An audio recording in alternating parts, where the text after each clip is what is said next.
más daros las gracias por uniros a esta tertulia del doctor Larrey, que está organizada por la Secretaría de Emergencias de SEMES, de la Sociedad Española de Medicina, Urgencias y Emergencias. Y bueno, pues encantado de que un día 14 de julio, como dice Alonso, ¿qué narices hacemos aquí el 14 de julio a las 7:03 ya de la tarde? ¿Qué hacemos aquí? Bueno, pues yo creo que hacemos eso, pues un grupo de amigos que se reúnen para eso, para mantener una tertulia sobre un tema que yo creo que es muy, muy interesante. Es un tema que, bueno, pues la eutanasia es algo que está ahí, para algunos por suerte y para otros no tan de suerte, y que esto genera un tema interesante, y es que el paciente, la persona que se va a someter a una eutanasia, puede haber decidido previamente donar órganos, ¿no? Entonces, vi una comunicación en el Congreso de SEMES que traía Susana Navalpotro, que va a ser la persona que modere esta mesa, y que yo voy a evitar hablar más de ellos porque quiero que se presente Susana de anfitriona. Vi esa comunicación y dije, ostras, pues este tema tenemos que traerlo a las tertulias. Y es un tema que yo creo que es apasionante, y es un tema que, bueno, pues para este mes de julio puede ser la antesala a las vacaciones, para marcharnos de vacaciones hasta septiembre, que volveremos con nuevas tertulias del doctor Larrey. Susana, este es tu público y esta es tu sesión. Muchas gracias por aceptar. Bueno, en primer lugar, darle las gracias a Salvador por darnos la oportunidad de estar, como dice Alonso, un 14 de julio aquí a estas horas, con el calor que hace, debatiendo sobre temas quizás muy curiosos, ¿no? O muy profundos, ¿no? Y como que no pega mucho en esto del verano el hablar de estos temas. Realmente la ponencia que yo, bueno, el póster que yo llevaba, lo llevaba junto con una compañera que se llama Cristina Arcos, que ha sido la que ha hecho, digamos, el análisis más profundo, que creo que está por aquí. Me encantará. Luego, si en las preguntas, pues podemos contar con que nos cuente algo más y nos aporte aquello que se me pueda olvidar, que seguro que se me olvida. Y bueno, yo ya no hablo más de mí, soy enfermera del SUMA, y voy a presentar a los diferentes ponentes que vamos a tener hoy. Perdona, Susana, no todo el mundo es de España, no todo el mundo conoce lo que es el SUMA, así que por favor, Totalmente de acuerdo, Salva. Lo primero, dar la bienvenida a todos aquellos que estáis en el otro lado del charco, que estéis pensando que cómo es que estamos en manga corta y con el aire acondicionado, que seguro que muchos de vosotros andaréis pues en manga larga y con frío. Bienvenidos. Además, creo que puede ser un tema importante de debate y una novedad para muchos de vuestros países, o por lo menos lo que he buscado no he encontrado que se hable mucho de este tema, sobre todo en Hispanoamérica, en México, que es desde donde creo que es la mayor gente os estáis uniendo. Y con esos, no sé si se me olvida alguien más, saludar. Salva, bienvenidos a todos. Y voy a presentar a los ponentes, a los que vamos a tener esta tarde. En primer lugar, vamos a contar con el doctor Alonso Mateo Rodríguez, que es médico del SUMA y que además es coordinador adjunto de la Oficina Regional de Trasplantes aquí en España, ¿no? Alonso, ¿me confundo en algo? No, lo has dicho perfectamente. Sí, yo soy médico del SUMA, lo que pasa es que desde hace un tiempo pues estoy en la Coordinación Autonómica de Trasplantes, ¿no? Los que seáis de otras latitudes, sabéis que en España el modelo español pues es un modelo que se intenta exportar a nivel internacional. De hecho, no sé si tendremos alguno, pero hay un programa que es el Máster Alianza, que invita a eso, a que coordinadores o médicos de Sudamérica, de Hispanoamérica, vengan aquí a formarse.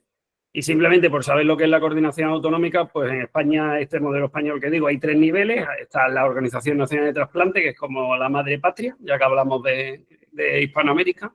Y luego cada comunidad autónoma tiene una coordinación autonómica, y de la coordinación autonómica nacen o hay en cada hospital una coordinación hospitalaria de trasplantes, que en realidad son los que se baten en cobre y los que están en la trinchera y los que están currando.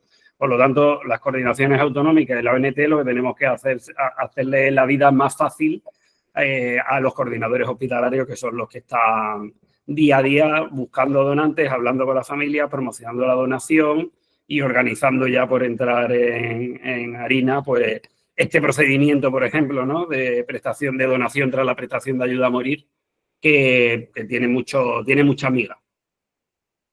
Pues gracias, Alonso. Posteriormente vamos a contar con José María Navalcuatro Pascual, más conocido como Chema, y quien es médico del Servicio de Urgencias Médicas de la Comunidad de Madrid, del SUMA 112, bastante involucrado con todo el tema de la reanimación cardiopulmonar y también de forma indirecta y directa en todo el tema de trasplantes. Y bueno, pues sería en nuestra hospitalaria ese contacto que tendríamos. Y para finalizar, contamos con Carolina Sánchez, que es médico de urgencias y coordinadora de trasplantes del Hospital del Clínic de Barcelona. ¿Es así, Carolina? Sí. Buenas tardes, gracias por la invitación. No sé si, bueno, como luego os voy a dar paso, si queréis comentar algo de vuestros currículum o cualquier cosa, si no terminábamos en el día de hoy, en la tarde. Entonces, simplemente os he presentado y ya está. Sí que me he tomado la libertad, sobre todo por las otras personas que están al otro lado, de contar un poquillo todo esto de la prestación de ayuda a morir, la PAM, que en España de todas maneras no llevamos tantos tiempos, llevamos 4 años, es algo novedoso, ¿no? Y ha llevado una evolución histórica importante, ¿no?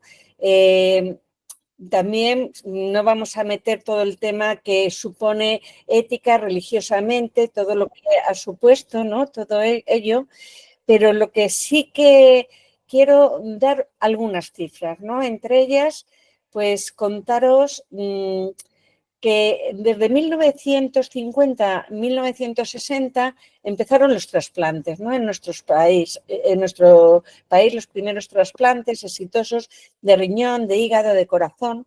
Alonso, si algo digo mal, me corriges, por favor.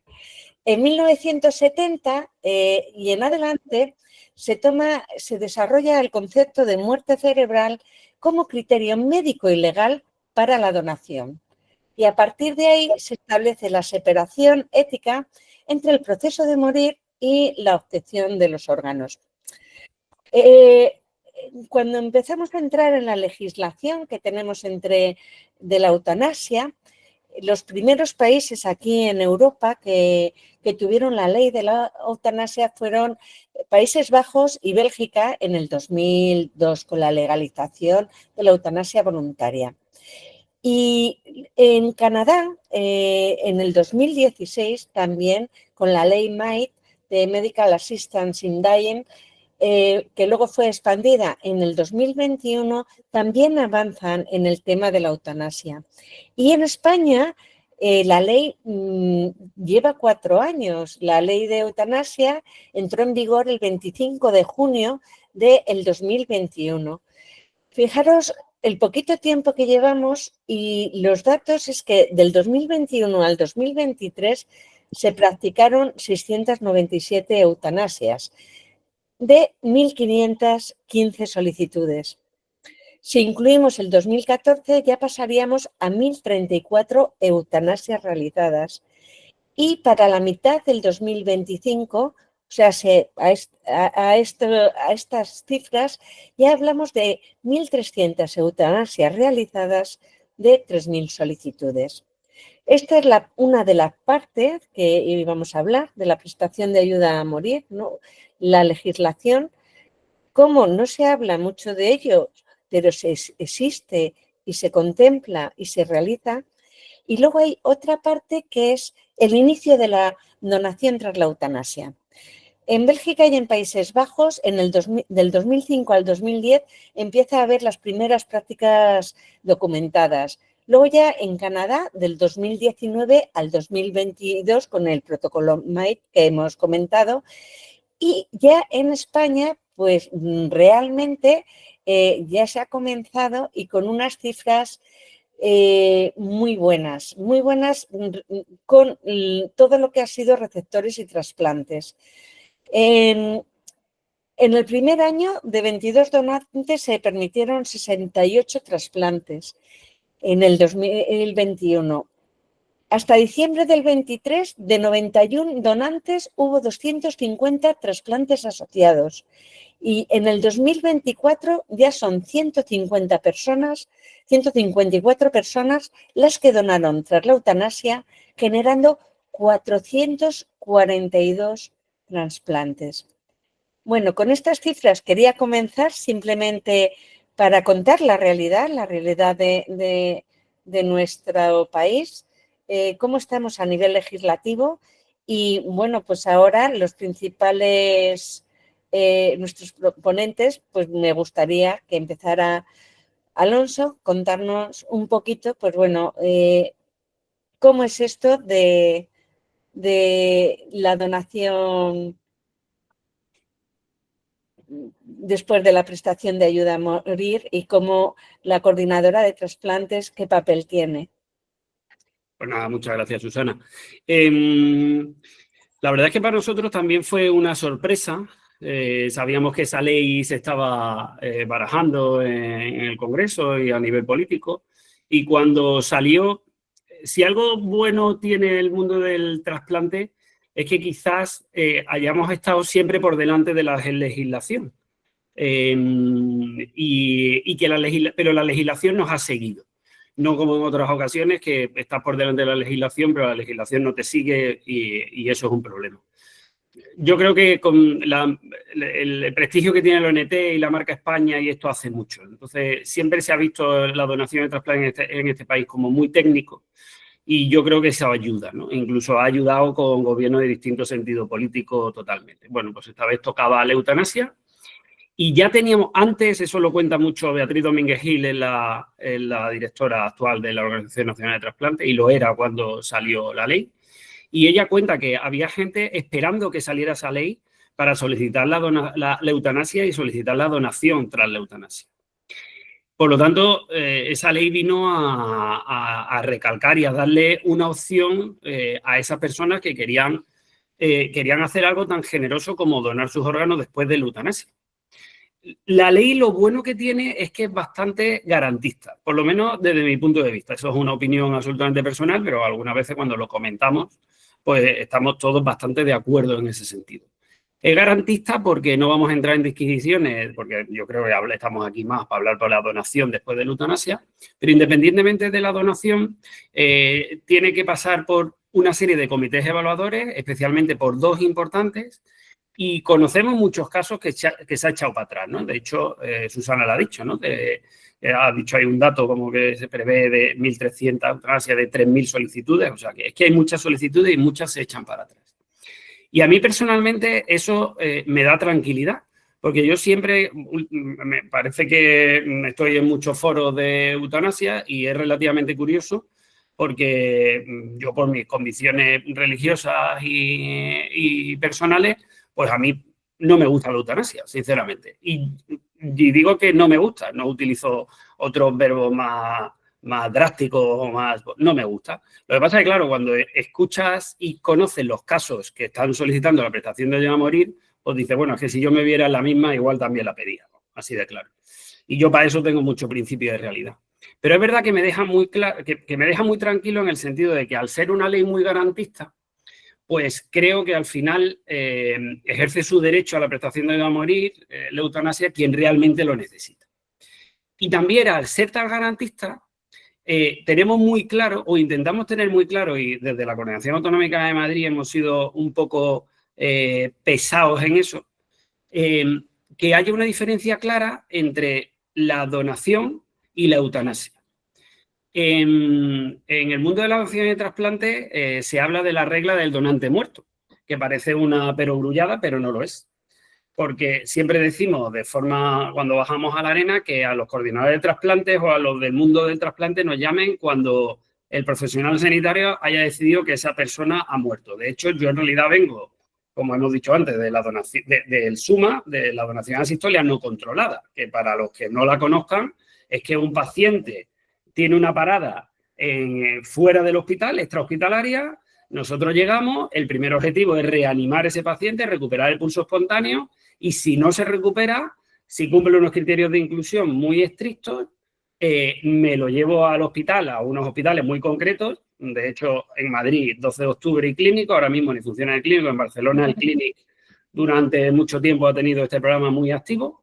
Y se posibilita la donación. Y eso siempre lo decíamos en ese procedimiento de que hasta que el equipo asistencial no decida, oye, mira, yo ya no voy a hacer nada más por este paciente, pues tengo la opción de llevarlo para donante. Bueno, pues esa regla que se llama regla del donante muerto, en la eutanasia es muy fácil, no digo saltársela, pero tocarla. Luego me gustaría conocer la opinión de Carolina en esto, ¿no? Porque es inevitable que ese camino que discurre paralelo tenga momentos de intersecciones y esos son los que intentamos evitar. Y lo evitamos en la forma en que el coordinador de trasplante, cuando hay un donante que solicita la prestación de ayuda a morir, luego hablaremos de si lo traslada el SUMA o se traslada por sus medios o tal, pues el coordinador está solamente en la parte de donación. O sea, si ese paciente va al hospital porque la prestación de ayuda a morir, en vez de en su domicilio, lo hace en el hospital, pues el coordinador de trasplante no tendría ni por qué enterarse. Si ese paciente va a donar, pues el coordinador de trasplante es inevitable que se tiene que involucrar porque cambia el circuito. Cambia ese circuito que luego preparando la sesión de forma interna, porque estaba Carolina diciendo que habían preparado el circuito interno y tal. Una pregunta, ¿el dispositivo es ordinario o extraordinario? ¿Hay diferencia cuando hay una PAN previa o no en el trasplante? ¿Pero te refieres al dispositivo de extrahospitalaria o el de interno del hospital? General, todo lo que es el dispositivo del hospital es ordinario totalmente porque los coordinadores de trasplante son los que son. Y además, y que es lo que iba a continuar,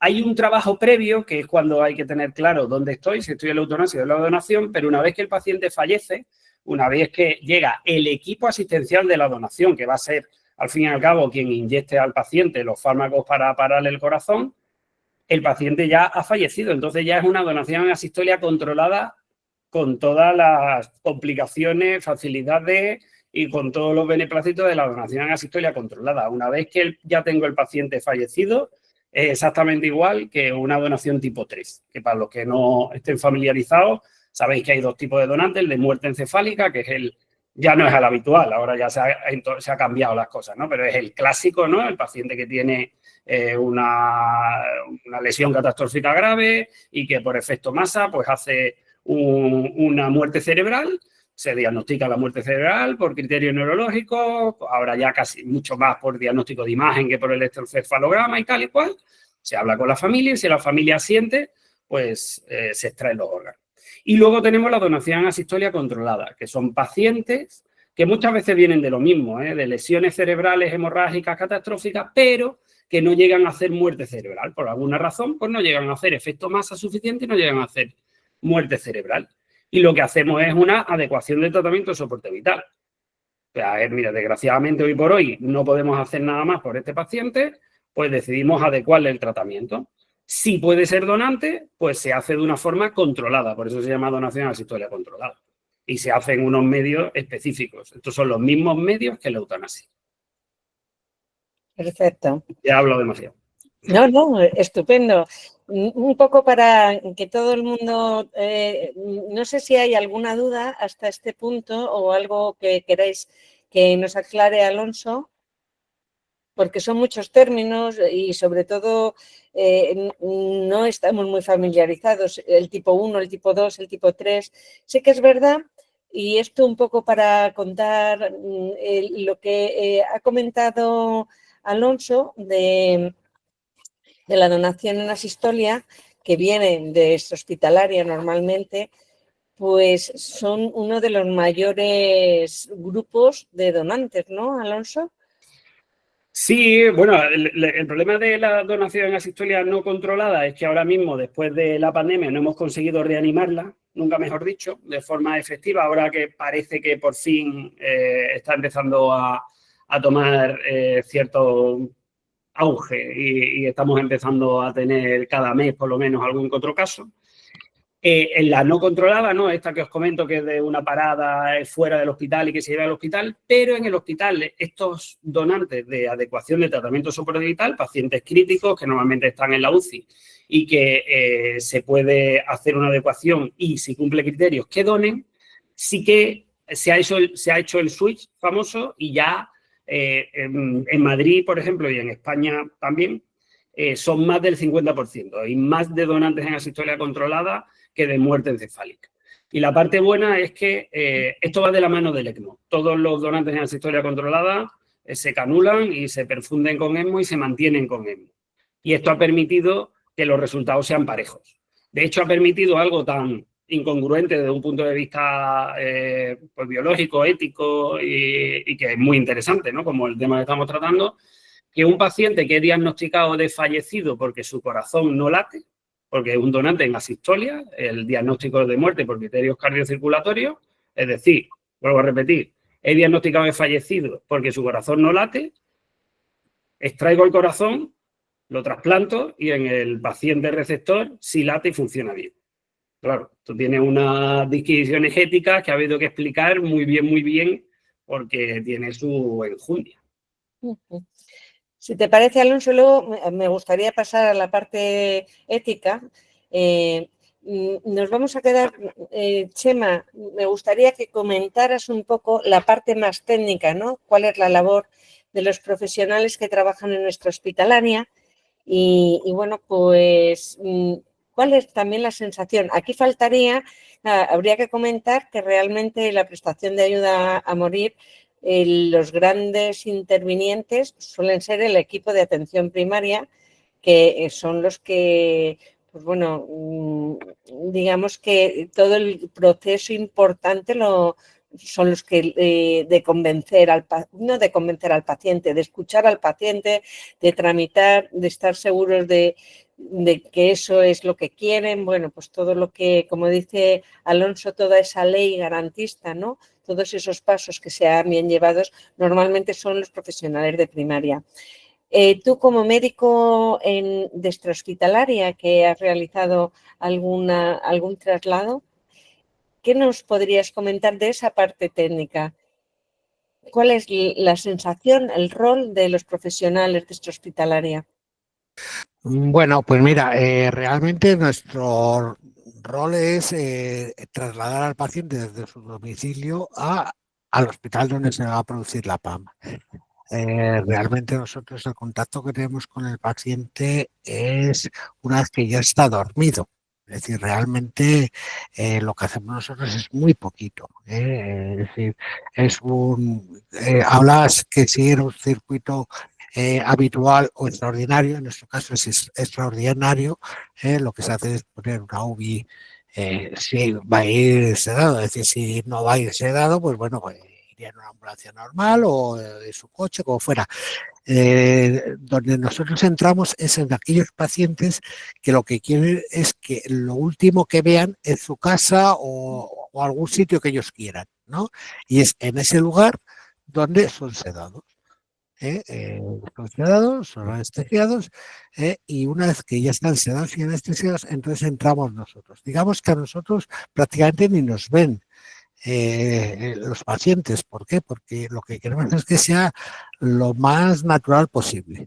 Entonces, una vez que ellos ya han sido sedados, entramos nosotros, le pasamos a nuestra ambulancia y le trasladamos hasta el hospital. Realmente nuestro trabajo es muy sencillo, porque realmente lo único que tenemos que conseguir es que esa persona no se despierte. Es decir, el mantenerle vivo es sencillo, pero que no se despierte. ¿Por qué? Porque era lo que ellos pedían.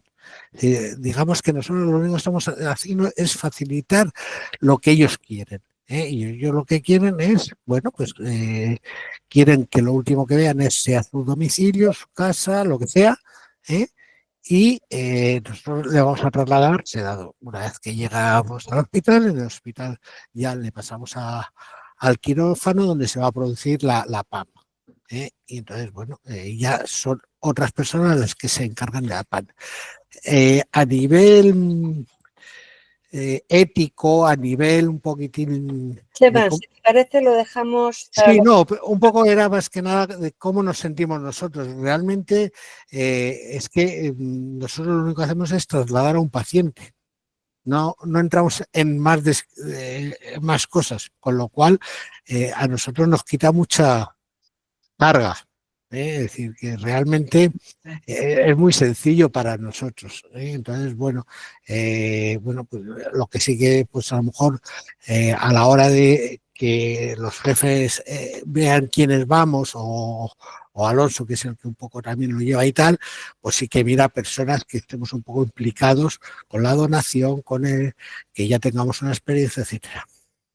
2 comentarios nada más. Chema se lo ha olvidado porque tenía muchos años, la demencia no perdona. Que es súper importante porque nos reunimos antes de este traslado. En Madrid hemos hecho 4. Este año no hemos hecho ninguno. Se hicieron todos en el 2024. Y antes, ¿no?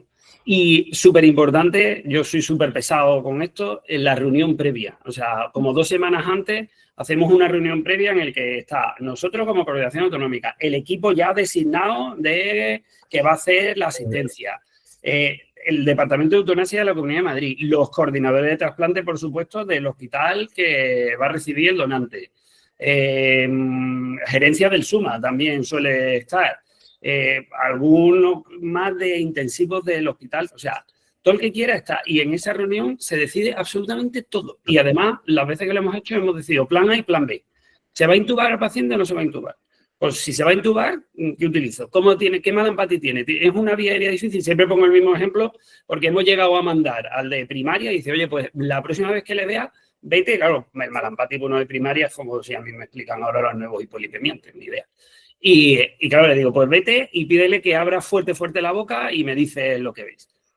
Y cosas así, o sea, y lo detallamos todo. Están los técnicos, por supuesto, de la ambulancia, los técnicos de emergencia sanitaria, que para ellos es súper importante. Pues mira, que es un bajo en un chalet que está fenomenal, pues sin ningún problema. No es un cuarto sin ascensor. Pues, ¿cómo lo voy a bajar? ¿Con la silla de la UBI o con su silla?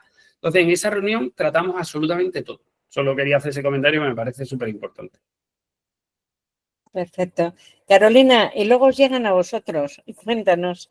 Sí, pues mira, una cosa también que quería comentar, que creo que es importante, que la ley de eutanasia también va de la mano que también está legislada la donación en asistolia controlada, ¿vale? O sea que esto no hay un vacío legal por el cual tú puedes hacer la extracción de órganos en este caso y se pueda haber un conflicto, sino que está legislada y desde el 2012 hay un Real Decreto que es el 1723 del 28 de diciembre, en el cual está la forma del método de cómo se tiene que hacer la donación en asistolia controlada y los criterios de fallecimiento del paciente, que son por criterios cardiorrespiratorios, que son por los cuales se va a hacer el diagnóstico de muerte del paciente que está en la situación de PRAM.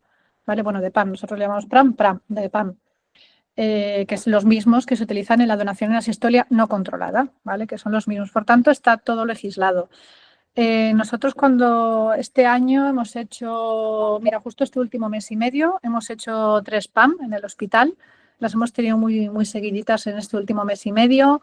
Asistimos a otros centros como Vic, que no tiene coordinador de trasplantes y les hacemos nosotros de coordinador y de enlace. Vamos nosotros allí presencialmente y según alguna privada también les damos soporte.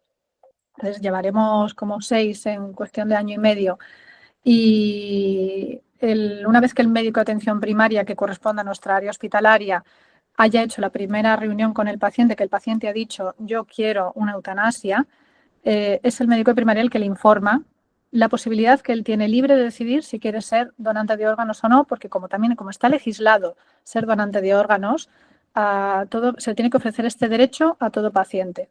¿Vale? Toda persona se le tiene que ofrecer este derecho y tiene que decidir el paciente sobre su derecho, ¿vale? De ejercerlo o no.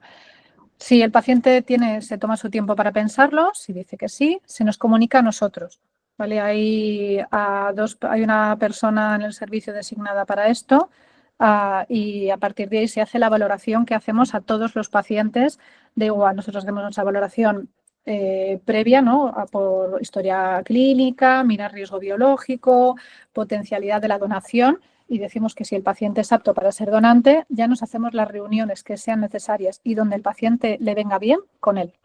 ¿Vale? Les hacemos presenciales. Que tenemos que ir a su domicilio, vamos al domicilio. Que está en una residencia, vamos a la residencia. Que está en un socio o que esté ingresado, vamos a donde sea, que sea siempre adecuado para el paciente para poderle explicar todo el proceso y todas las dudas que sean necesarias que tenga que resolverse él, se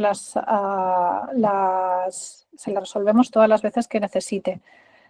Acordamos el día de la PAM con el paciente, ¿vale? Para que esté todo coordinado, ¿vale? Para que los equipos extractores lo sepan, para que el paciente esté confortable con esto, porque también tiene que participar el médico responsable, los anestesistas, o sea, es un equipo coordinado tanto de extractores, anestesistas y médico tratante. Nosotros estamos a disposición de cuando sea, pero intentaremos que esté lo más coordinado posible.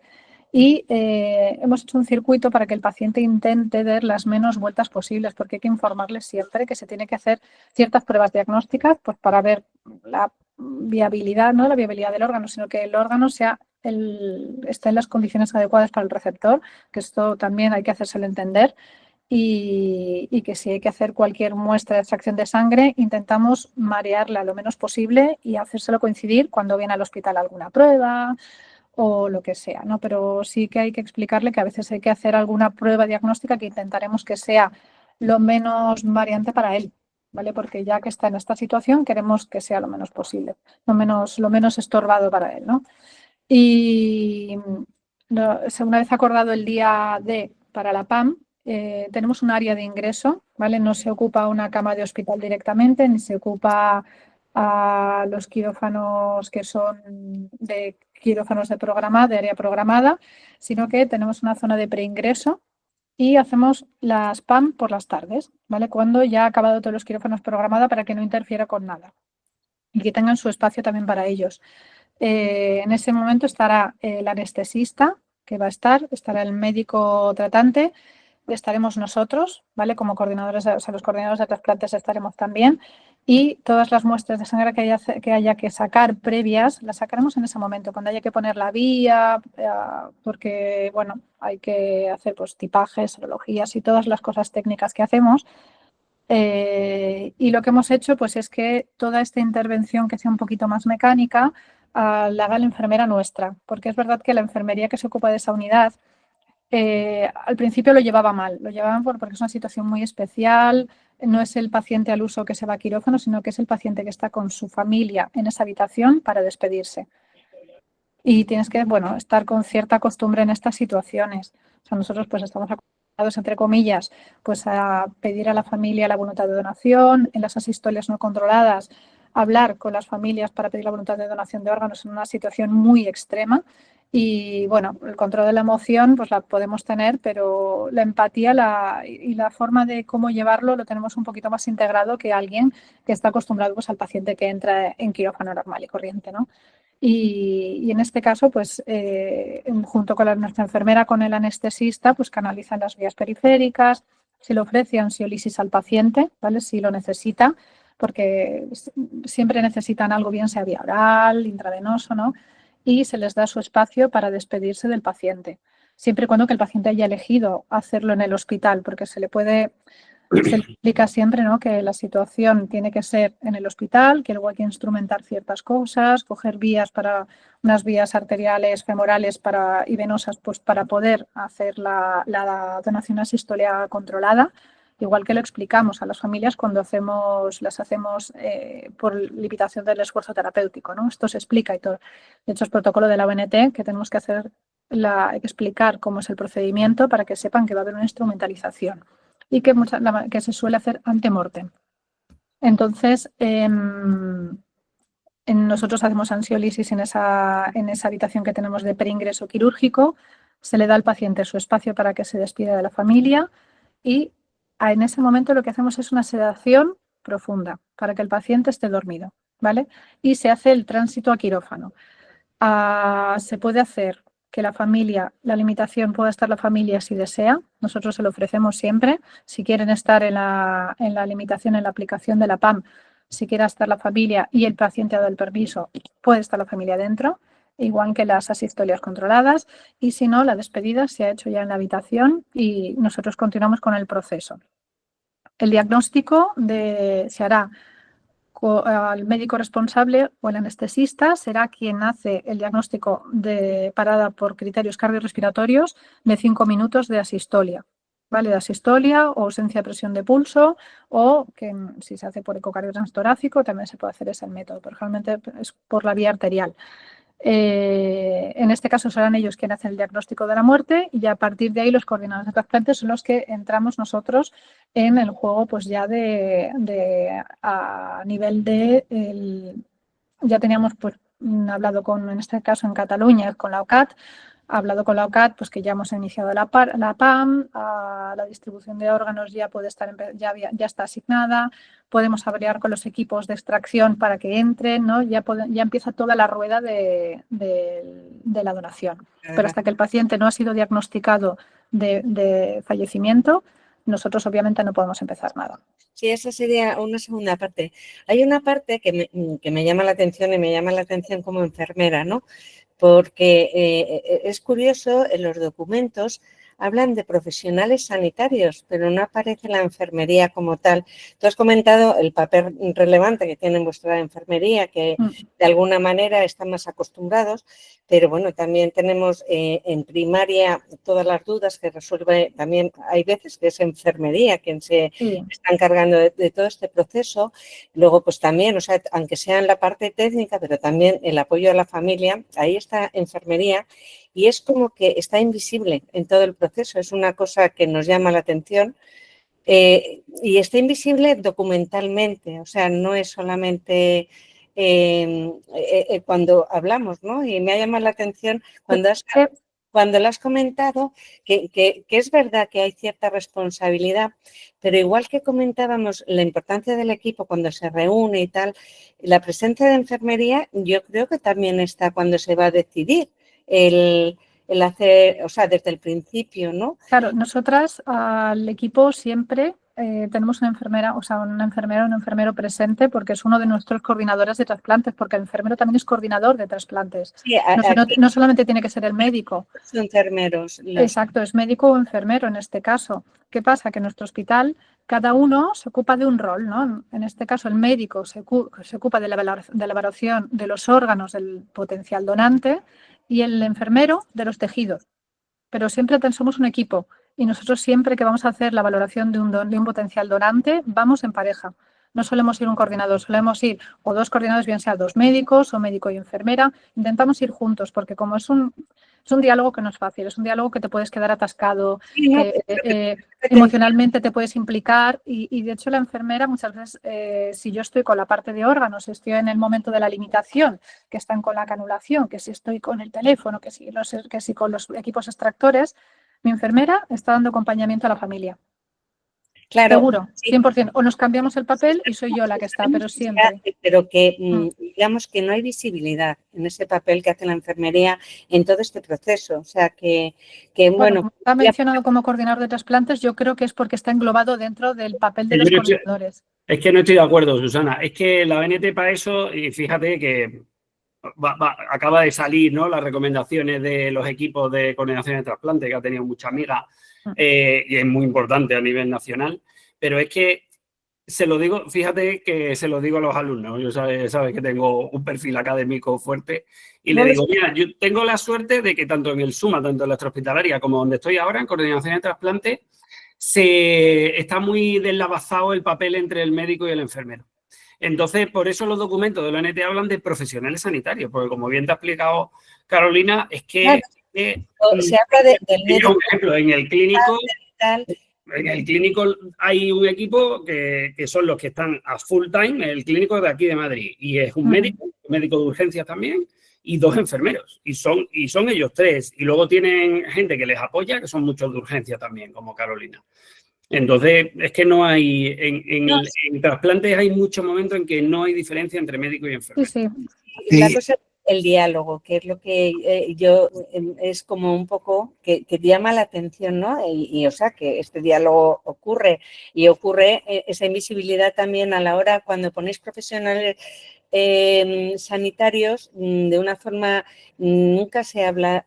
Eso ya te lo comenté en su día. Sin embargo, por ejemplo, en Canadá se sabe que la enfermería tiene un papel predominante, que yo no digo que lo tengamos que tener en España, pero sí esa consideración a un trabajo realizado y de alguna manera esa verbalización y esa aparición de forma expresa, igual que aparece el médico responsable, el médico evaluador. Sí, pero Susana, eso es más en la PAM, no en la donación. En la donación son sanitarios. No, la PAM sí.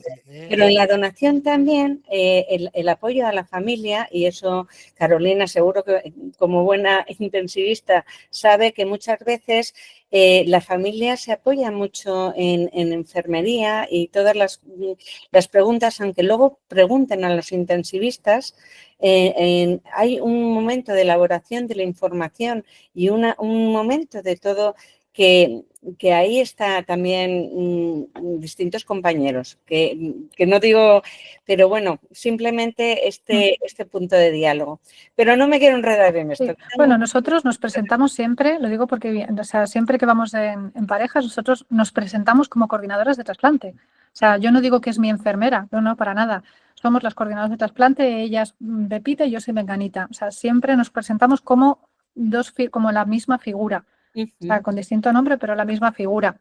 Que luego cada una tenga una parcela, pero somos coordinadores de trasplantes todas. No, por supuesto, el equipo sí. Me voy a ir a otro tema un poquito más así, que es el tema ético. Yo no sé lo que estarán pensando los del otro lado del charco de estos españoles están locos. ¿Cómo se puede realmente esto está realmente, hasta dónde llega la objeción de conciencia de los profesionales? La vivencia personal un poco nos la habéis comentado, como que la tenéis muy delimitada, pero también yo os quería preguntar, ¿realmente el que haya una donación después puede promover que la gente quiera más hacer una prestación de ayuda a morir?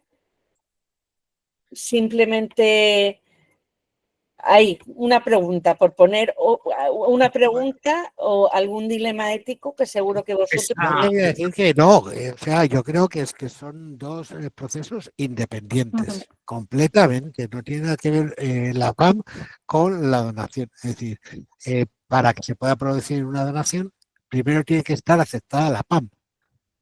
Y la PAM no se va a aceptar porque tenga prevista una donación. Es decir, son dos procesos independientes. Digamos que es un poco lo que nos pasaba con la donación en asistolia no controlada que decía Alonso. Es decir, ya sabes que yo es la parada una de mis cosas más importantes y para mí el sacar al paciente es lo primero. Es lo que pasa, que hay veces que es que te das cuenta que no es posible. Entonces, en ese momento cambias el chip. Y dices, yo por esta persona no puedo hacer ya nada más para que sobreviva, pero sí que puedo hacer cosas para que sus órganos puedan ser útiles para otras personas. Pero yo antes he hecho todo lo posible porque salga de la parada. Y con la PAM y la donación es lo mismo. Se plantea la PAM porque se plantea la PAM, pero no para ver una donación y no porque esa persona vaya a ser donante, le van a facilitar más la PAM, no. Es decir, tiene sus normas la PAM que hay que seguirlas a rajatabla. Y una vez que se haya eso, pues eso. De hecho, estaba viendo un poquitín las notas que yo tenía y de hecho, si no recuerdo mal, hay en el protocolo lo que dice es que el médico responsable en el marco del proceso deliberativo podrá informar al paciente, si éste lo desea, de que existe la posibilidad de ser donante de órganos tras la realización de la PAM. pero no digamos que es una cosa que vaya una cosa con la otra. Es decir, son dos procesos distintos y que cuando una persona ha decidido recibir una PAN y se da aceptado, entonces ya tenemos la posibilidad de que sea donante. Si no, por mucho que pueda ser donante, si no se acepta la PAN, no lo va a ser. Creo que Alonso quería sí, Carolina. Un par de cosas, varios temas que hemos tratado y yo creo que son lo más importante de todas formas es la última pregunta que tú has hecho. Has comentado de que fuera de España o fuera de países que tengan muy desarrollado la donación, a ver si lo digo de forma elegante, es que hablar de esto es muy difícil. Entonces, y esta mañana lo estábamos comentando, ¿no? Chema y yo. Para un país que no tiene desarrollado, y muchos países de Hispanoamérica y muchos de Europa, ni siquiera tienen todavía legislado la donación asistolia controlada. Hablar de la PAM es como si a mí me hablan de cómo poner una sonda en Marte. O sea, es que digo, puede parecer interesante, pero es que mi principio de realidad es otro, no tiene nada que ver. Tú has dicho algo, Chema ha dicho algo importante que yo lo repito mucho y que claro, que son dos procesos independientes. Y por mucho que lo repitamos, es mentira. O sea, lo podemos repetir hasta la saciedad y querérnoslo, pero ahora Carolina, que es la que está allí en la trinchera, nos dirá, independiente de los cojones. Porque claro, porque es que yo estoy viendo al paciente porque le tengo que hacer una entrevista en primera persona al donante, cosa que esto nunca se había hecho, porque siempre la entrevista eran los familiares, porque si va para donar, ya tiene que entrar en una cama que es la mía, ya mi enfermera le pone la vía, ya. Y a nosotros nos pasa lo mismo cuando es el traslado de la extrahospitalaria, que digo, sí, son distintos. Y yo no tengo posibilidad de objeción de conciencia porque no estoy en la eutanasia, yo estoy en la donación. Por lo tanto, por ley, el que no está implícitamente, directamente implicado en la donación no puede objetar. Pero de todas formas nosotros, por eso tenemos un grupo de gente que está siempre metido en la donación, que además ya sabe lo que es un donante, que colabora por otras historias. Chema pues siempre ha estado muy metido en la DAN. Carlos Rubio, que es un compañero mío, un doctorando nuestro, pues ha hecho la tesis sobre donación en asistolia, 1000 cosas. Entonces son ellos los que le decimos, oye, mira, tú que sabes de qué va esto, hazlo tú antes de que venga otro y que empiece a comerse la cabeza y a no saber qué hace. Y la principal pregunta es la que has hecho tú, Susana, es, ¿existe la posibilidad de que porque yo promocione la prestación de ayuda, la donación tras la eutanasia, ese paciente se decante más por la eutanasia? Y esto se ha hablado mucho cuando empezó la ley.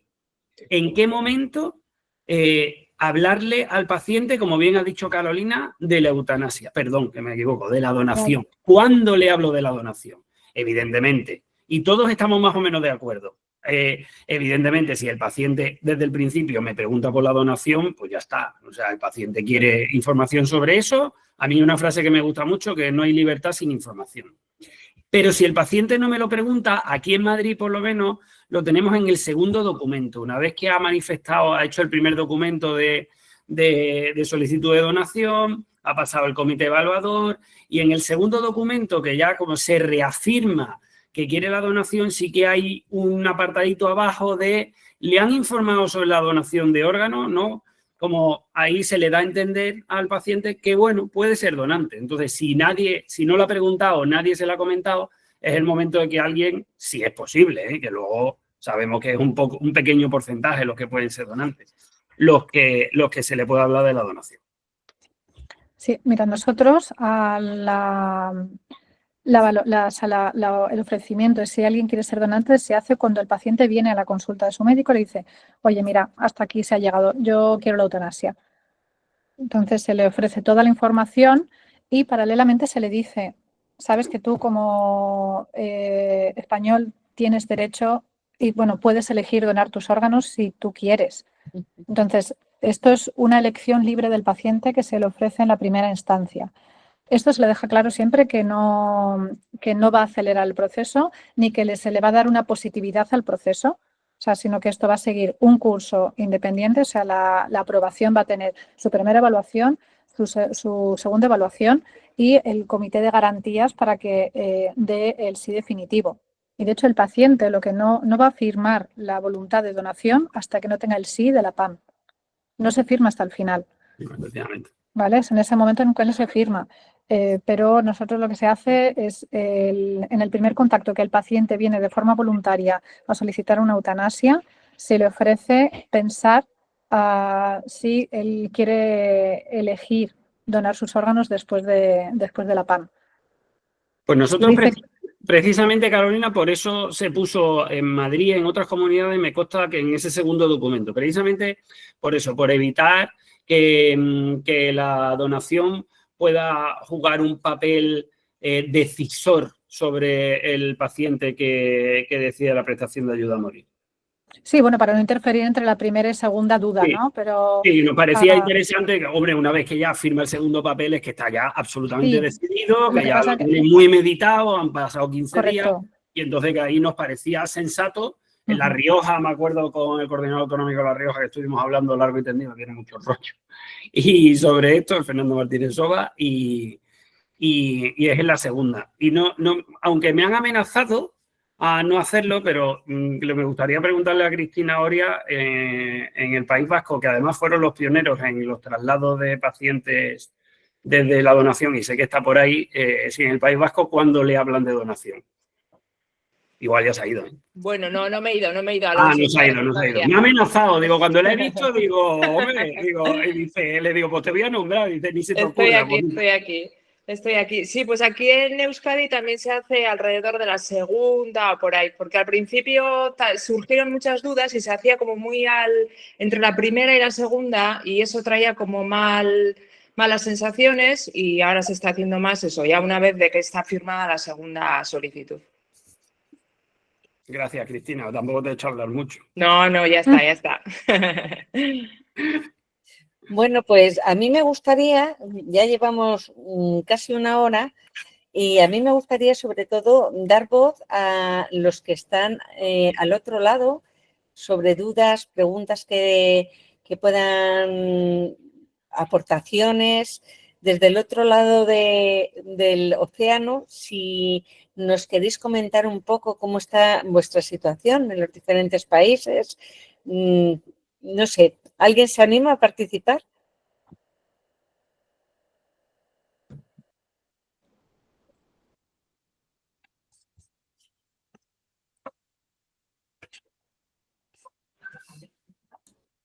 Silencio en la red.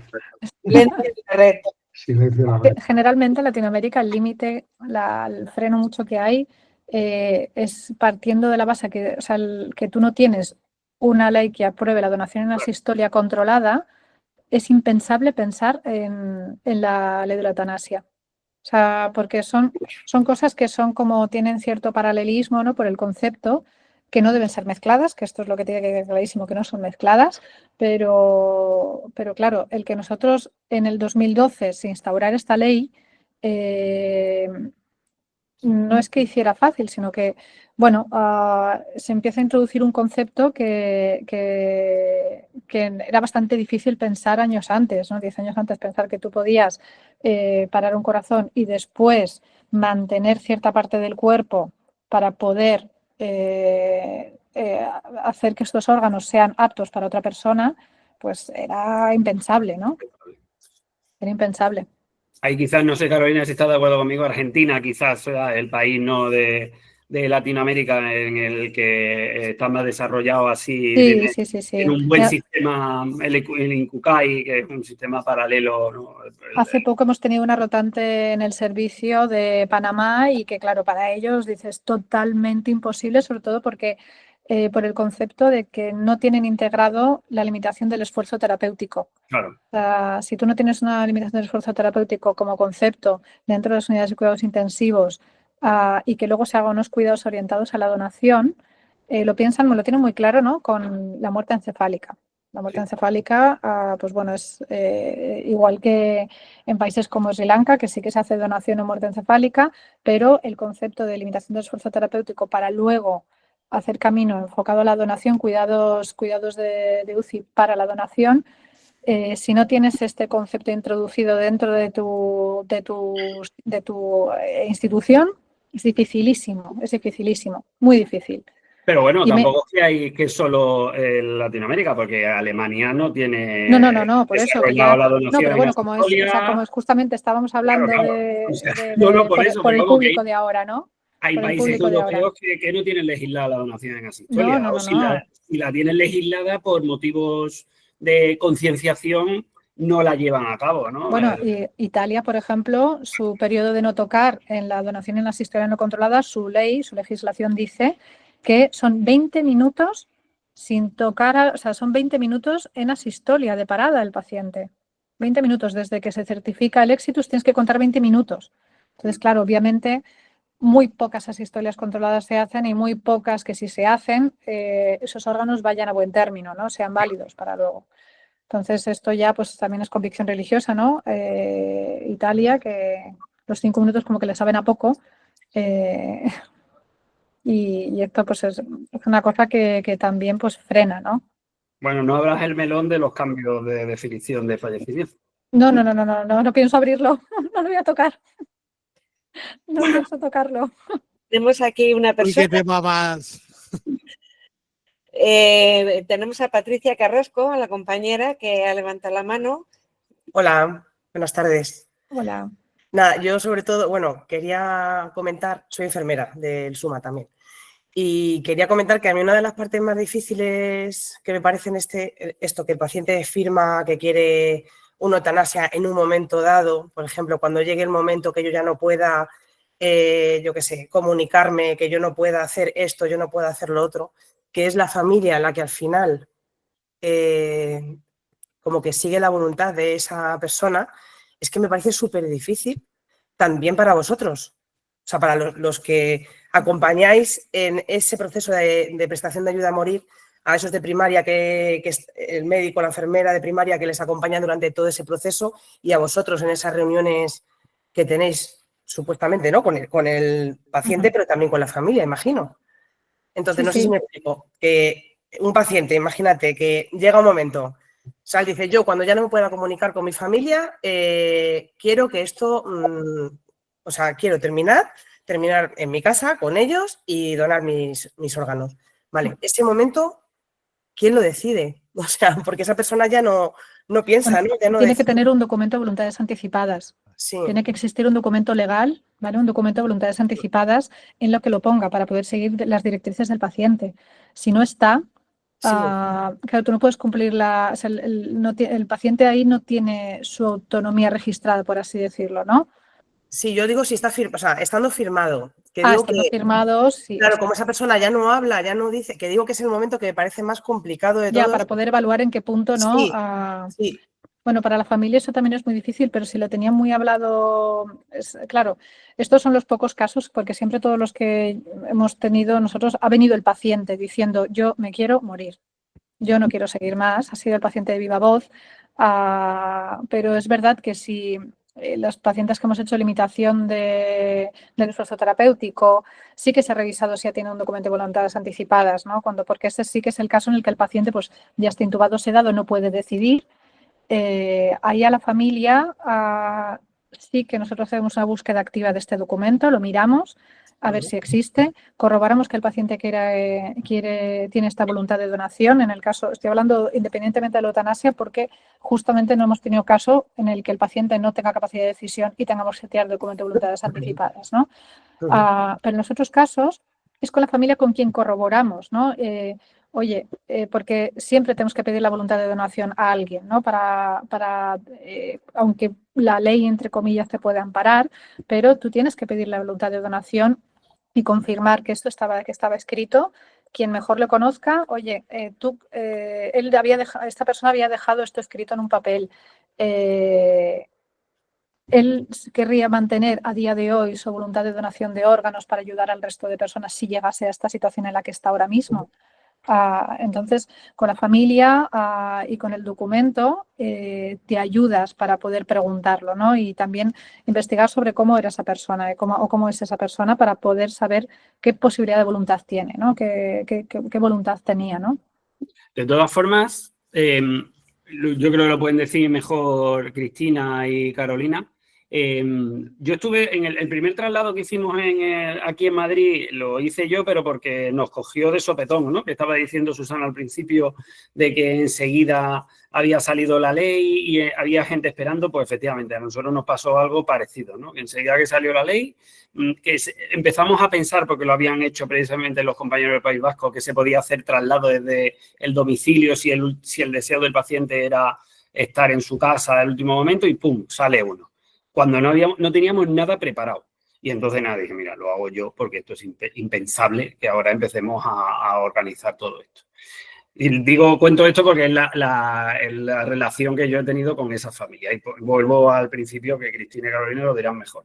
Estas familias tienen, la de donación tras la PAM, tienen un proceso deliberativo y han hablado tanto de esto y llevan tantísimo tiempo que lo tienen todo meridiano. O sea, una muerte encefálica, una donación asistólica controlada, te puedes encontrar algún problema porque no acaban de aceptar el fallecimiento, porque no lo entienden, porque les han tratado mal, porque no sé qué. Estas familias llevan pensando esto. Bueno, esta gente le ha dado tiempo a hacer su duelo, ¿no? O sea, lo llevan madurado, son gente que ya sabe que esa persona se va a ir, ya lo saben. Entonces, lo que es verdad que les es duro en el momento de la despedida, y ese punto pues es durísimo para todos los que estamos allí también y para todo el proceso, ¿no? Pero esa es una familia que es verdad que tiene un bagaje distinto, ¿no? Un bagaje que ya lo están viendo y que saben que esto va a acabar en algún momento, ¿no? Esto sí que es una familia que ya, bueno, está trabajada en ese sentido, ¿no? Está trabajada porque ya sabe que va a pasar. Y lo que dice Alonso, que le han hablado mucho, mucho. Y de hecho ellos esperan este momento, sobre todo porque desgraciadamente cuando ven los casos, claro, son casos en general bastante desgraciados, ¿no? Para solicitar una eutanasia. Y les reconforta, Claro, lo que a la familia les reconforta. Es que llegue el final. Sí, les deja muy tranquilos. O sea, pero es verdad que cualquier proceso de donación a la familia les deja muy tranquilos. Les reconforta que el que se vaya, esa persona se vaya, pero que se vaya dejando algo, les deja con cierta paz. O sea, yo esto lo he visto también con las donaciones infantiles, que también llevamos nosotros la donación infantil del hospital pediátrico, y los papás son ellos que siempre activamente dicen que sí, y de hecho muchas veces lo preguntan ellos. Y jolín, son gente que se quedan con cierta, pese a la pérdida, no se quedan con mucha tranquilidad, y estas familias se quedan con mucha calma. Claro, que el papel fundamental de la preparación y del acompañamiento que hace bueno, son las charlas que se hacen, son las charlas, la solución de dudas, el explicar cómo es el proceso, el acompañamiento que se les va a dar, ¿no? Todo el camino que va a seguir, y además siempre se les insiste mucho en que siempre va a haber alguien con ellos, ¿no? O sea, nosotros realmente siempre tenemos a alguien con ellos, bien sea una PAM, bien sea una sistolia controlada, una sistolia no controlada.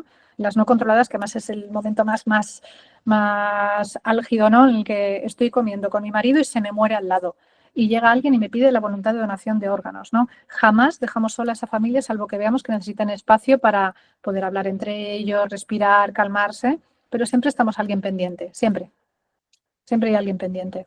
Y ese acompañamiento les ayuda mucho, y es lo que dice Alonso, todo el camino que se ha hecho durante la solicitud del... Sí. Víctor Landa tenía la mano levantada. Hola, buenas tardes. Soy Víctor Landa, soy de País Vasco, soy médico de familia, jubilado, y estoy trabajando en el tema de voluntades anticipadas. Bueno, son dos las preguntas. Era, por un lado, en el caso de la sistolia no controlada, ¿cuándo se pide el permiso a la familia para hacer la donación? Porque el tiempo parece como muy limitado, ¿no?, para actuar. Sí. Y la segunda duda era, en el caso de la PAM en domicilio, entiendo que la persona se le seda en su casa, se le lleva al hospital. En el hospital, diríamos, ¿cuándo se realiza o quién realiza la PAM? Porque según la ley era el médico responsable quien lo debiera hacer, ¿no? Sí. Me ha parecido entender como que el médico responsable, la última fase como que no interviene.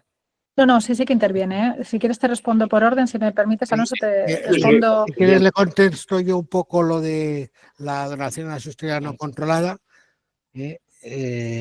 más que nada porque digamos que somos los de hospitalarios lo que lo hacemos.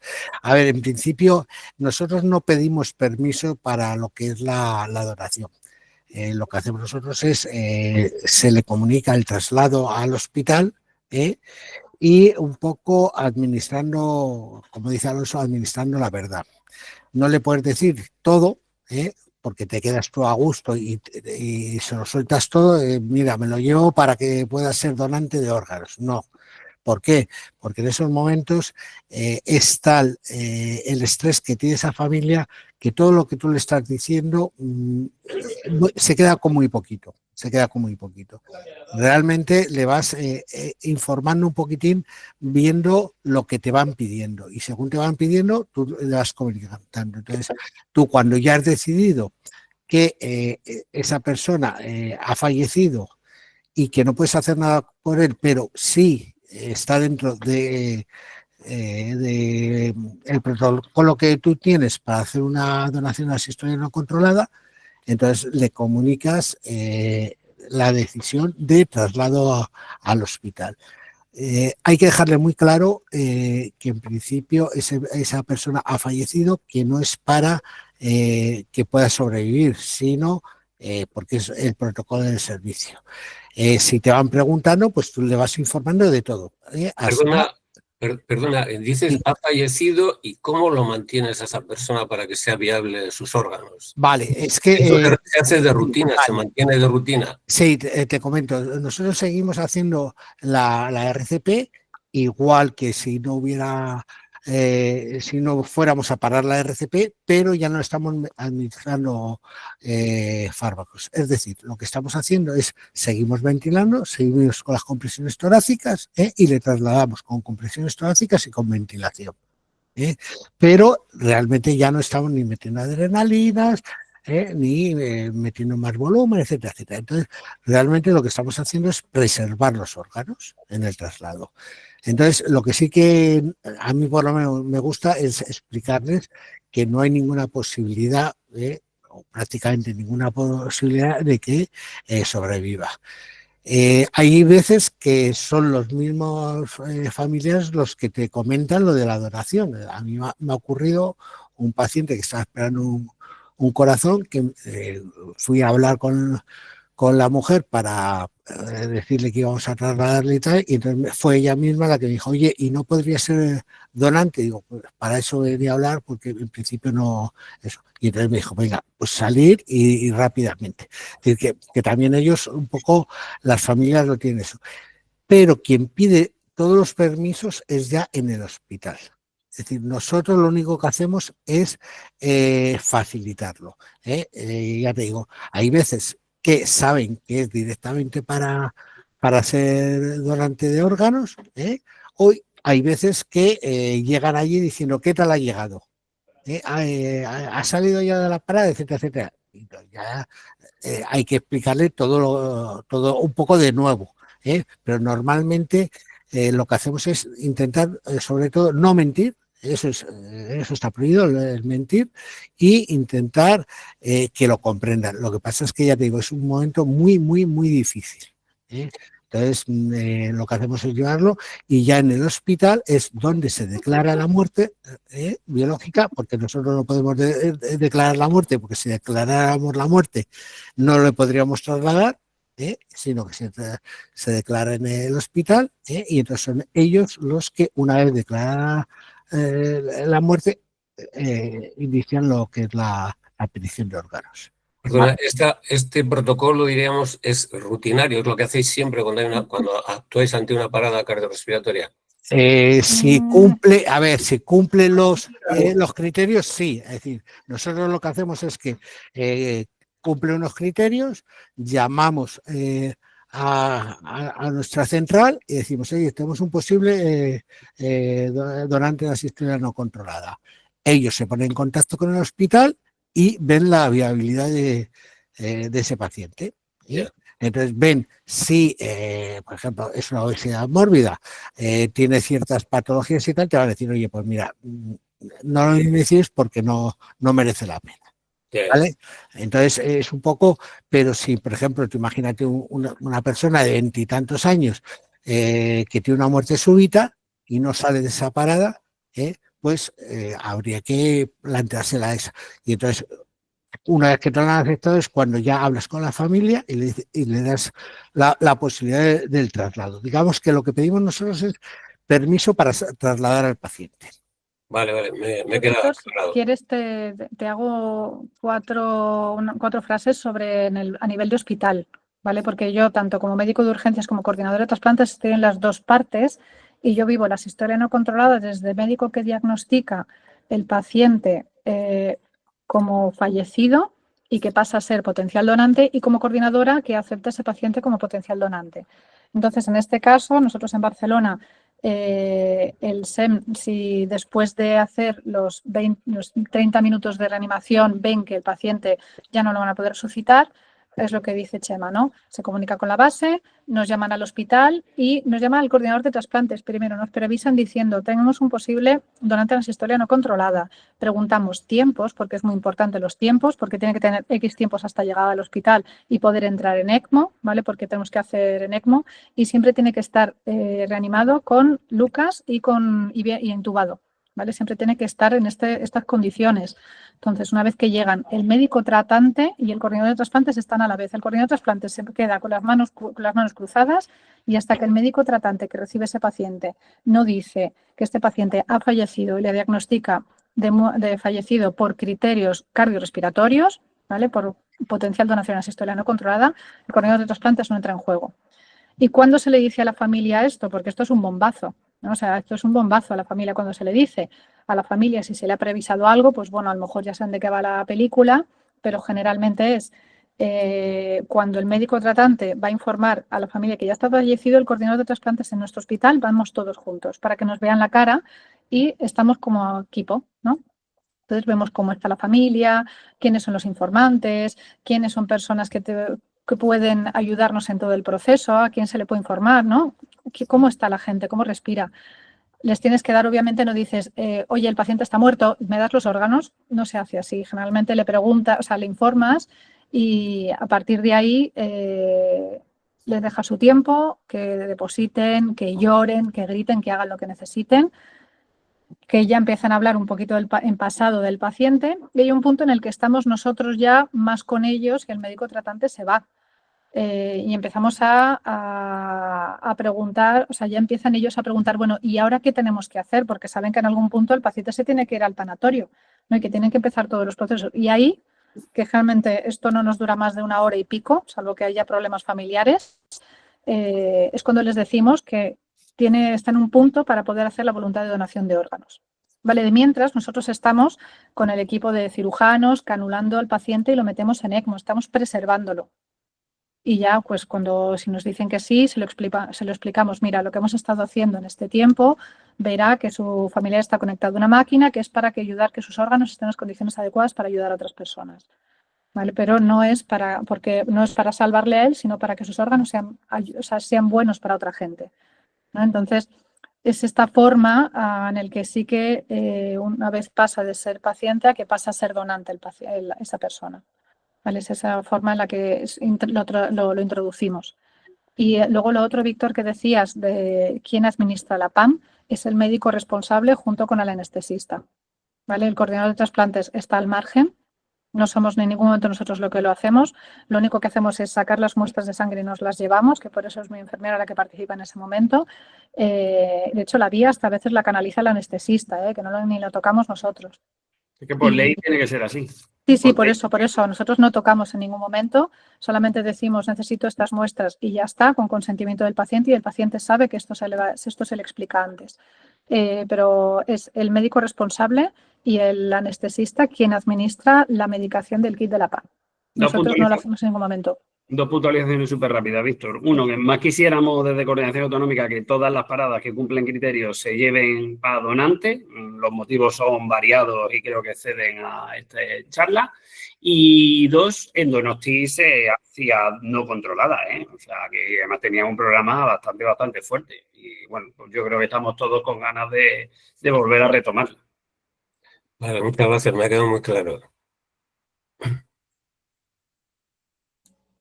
Ay, Susana, estás mutada, hemos hablado. Había una mano levantada de Cristina. Cristina Arcos. No sé si es que se ha Susana desconectado. está silenciada. Cristina, adelante.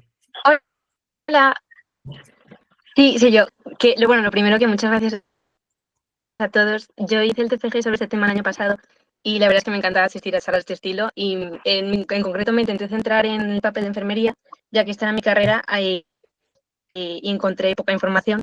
Entonces, bueno, me alegra un poco escuchar desde vuestro punto de vista un poco más sobre cuál es nuestro papel. Y tenía ahora duda en concreto sobre el equipo de profesionales. Os he entendido como que tanto en la información como en el traslado como en la donación son equipos específicos. ¿Estos equipos reciben algún tipo de formación o son personas que por su formación previa forman parte del equipo? O sea, ¿cómo se llega a formar este equipo? Mira, aquí en el Suma, los que hemos cogido, la idea que teníamos era darle algún tipo de formación extra. Lo que pasa que, bueno, pues sinceramente, como tampoco hemos tenido más casos, nos hemos quedado en esos 4 y no ha habido más, pero pues, estas cosas vienen muy bien, aparte para difundir y tal, para los que tenemos cierta responsabilidad para retomar cosas que deberíamos haber hecho. Entonces, intentaremos invitar a los que están en ese listado, médicos, enfermeros y técnicos, pues a algún curso específico. Y por lo menos en concreto en nuestro caso, es que todos los que se habían apuntado tenían ya formación previa, por lo que hemos dicho, porque era gente que normalmente ya colaboraba en un sentido o en otro con la donación y el trasplante. Entonces ya tenían esa formación, simplemente. Pero sí, sería conveniente tener formación previa. Perfecto. Pues yo creo que nos queda más o menos claro todo. No sé si hay alguien más que quiera participar. Creo que el debate se podría ampliar durante mucho tiempo, distintos puntos de vista, pero dado que es julio, que llevamos un ratito aquí en esta tertulia, yo lo que sí que me voy a quedar remarcando otra vez, o sea, lo primero, daros las gracias a todos los ponentes, todas las personas que habéis intervenido. Creo que ha sido muy enriquecedor el ver cómo cada uno de vosotros, ¿no?, como expertos, cómo lo vivís vuestro día a día para aclararnos a los que participamos de una o de otra manera y muchas veces desde el desconocimiento, pues hacerlo con un criterio mejor, ¿no? Y aunque diga Alonso que han sido 4 las que se han hecho en Madrid, me quedo con la cifra de 154 personas donantes de PAN que después han donado y que ha dado lugar a 442 trasplantes. Ojo, perdona, Susana, que si no, 2 cosas. Han sido 4 traslados.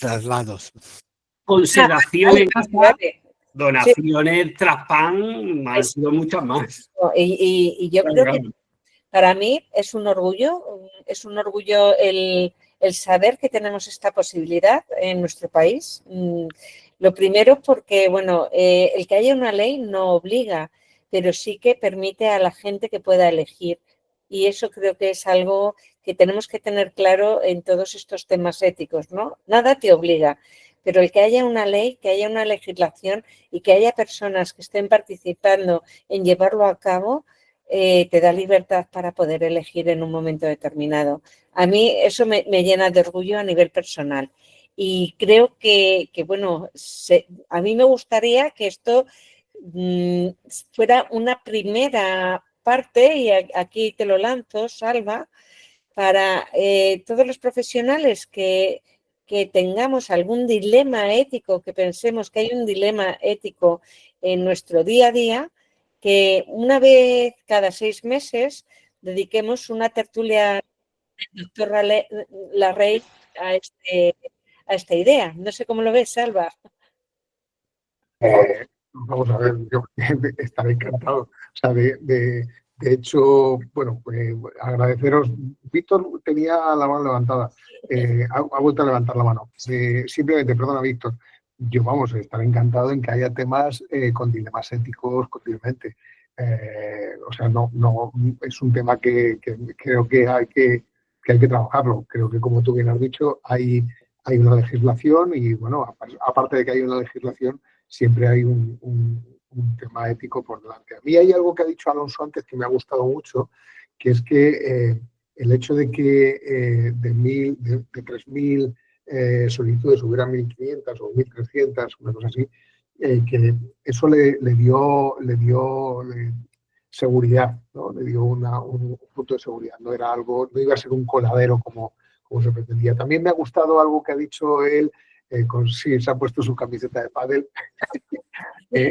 Ha dicho algo también muy interesante y es que decía que entendían en determinadas personas solicitarse en la paz, ¿no? Con determinados procesos, porque a lo mejor él, incluso con sus convicciones religiosas, si estuviera en esa situación, a lo mejor, ojalá nunca tenga que planteárselo, ¿no? Pero a lo mejor hay que verse en la situación, hay que verse en cada momento y hay que ver cada circunstancia y cada momento, ¿no? Víctor, cuéntanos rápidamente lo que querías contarnos. Hola, buenas tardes de nuevo. Me da un poco de pena, teniendo a mano tantos expertos y que no había más preguntas, es que nosotros estamos trabajando en el tema de voluntades anticipadas desde hace ya bastantes años en Bilbao. Y cuando ha hablado Carolina de cuándo se activa el documento, bueno, habitualmente las situaciones quizá más habituales en el caso del documento sería la demencia en estadio grave o muy grave y el daño cerebral severo e irreversible, ¿no? Quizás serían las dos situaciones en las cuales la posibilidad de donación estaría presente, ¿no? Y el momento, pues como decías, Carolina, pues sería el momento en que, bueno, si en el documento queda lo más preciso posible cuándo quieres tú que se active tu documento, nosotros hablamos de la demencia de los estadios 6 y 7 de la escala de FAS o de GDS, que es cuando esa persona ha perdido la capacidad para decidir, cuando esa persona no es autónoma y cuando esa persona ha cambiado su personalidad, ya no es la persona que era anteriormente. Era como los 3 criterios que marcamos a partir de los cuales ya digamos que el documento se activaría, ¿no? Y el momento exacto, lógicamente, como esto no es un momento preciso, sino que es una evolución, un evolutivo, pues sería quizá cuando esas 3 cosas se dan, pues que sería cuando hay que empezar a pensar en que ese documento que ha hecho esa persona entre en vigor, ¿no? Y entre ellos, por ejemplo, el tema de la donación o no, ¿verdad? Patricia. Sí, muchas nada, gracias, Víctor, muchas gracias por esa aclaración que has hecho.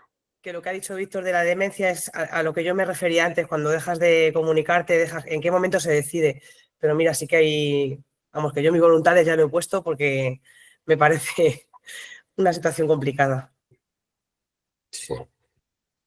Pues la verdad es que lo de las últimas voluntades, yo siempre lo digo, debería en todas las residencias haber un sitio donde nada más entrar también te informen de todo esto de una forma profesional y también mientras que tengas la capacidad de poder decidir, pues que esa persona, creo que hay mucho que hacer, es otro tema, las voluntades anticipadas, pero Víctor, me alegra muchísimo que estéis trabajando en otros puntos de España con ello porque hay mucho por hacer y por transmitir.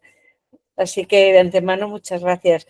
Quiero dar las gracias a todos los ponentes, gracias a Patricia, a Víctor, a Cristina, por supuesto a Carolina, a Chema, a Alonso, que ya se va a ir a jugar al pádel, y a Salva, porque de alguna manera nos hace vivir esta profesión a todos nosotros de una manera que a mí me encanta, con estas tertulias, cuando todo parece ser que si no es un YouTube no tiene importancia, pues creo que el volver a las tertulias enriquece tanto como profesionales como personas. Así que muchas gracias, Salva. No, muchas gracias a vosotros, de verdad, ha sido un auténtico placer escucharos a todos, ha sido, yo creo que ha sido una tertulia muy bonita. Un 14 de julio, a estas horas, yo creo que es de agradecer a todos que hayan estado. En septiembre volvemos y además volvemos con una nueva iniciativa, que es que las tertulias del doctor Larrey estarán vamos a intentar que sean quincenales en vez de mensuales, con temas, bueno, pues con temas diferentes unas de otras, ¿no? Una será con temas más de investigación, otras con temas más asistenciales, y vamos a ir buscando que haya, pues cada 15 días, una tertulia de estas. Recordaros que todas se quedan grabadas. Si hay alguien, aparte de que están en la página web de SEMES, la información, si hay alguien que quiera recibir la información de una forma más directa, si no está en ninguno de los grupos habituales míos, pues aquí os dejo el número de teléfono mío para que me escribáis. Ahí tenéis el número, me escribís y yo pues os incluyo en alguna de las listas de distribución que tengo para eso. Los que no conozcáis, hay un grupo de... No lo hagáis, te meten 200.000 grupos. Hay unos grupos de casos, hay un grupo de casos clínicos que es solo para médicos, eso sí, y bueno, pues somos casi 300 médicos de España y de Latinoamérica con... bueno, pues que estamos ahí hablando de casos clínicos de urgencia. O sea, que si hay alguien que quiera y esté interesado en participar, pues me escribís ahí y os metemos en esa lista de distribución. ¿Vale? Muchas gracias. Alonso, muchas gracias por tu aguante antes de irte al pádel. Coño, ya llego tarde. Carolina, muchas gracias. Espero que hayáis estado todos muy cómodos. Me ha encantado. Chema, muchas gracias. Machote, ha sido un placer escucharte como siempre. Y Susana, gracias por tu magnífica moderación de esta tertulia. Gracias a todos. Nos vemos en septiembre.